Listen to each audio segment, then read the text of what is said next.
Welcome to Small Lathe. So we have it printed. This is the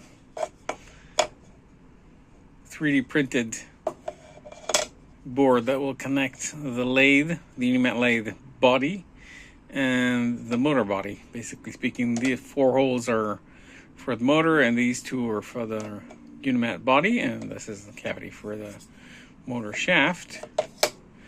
And we have some pulleys. Very cool. Shiny 3D printed sort of wheel. And this is shiny black. So yeah, these are very, very cool. So thanks for watching. Hope you enjoyed. Have a sweet day.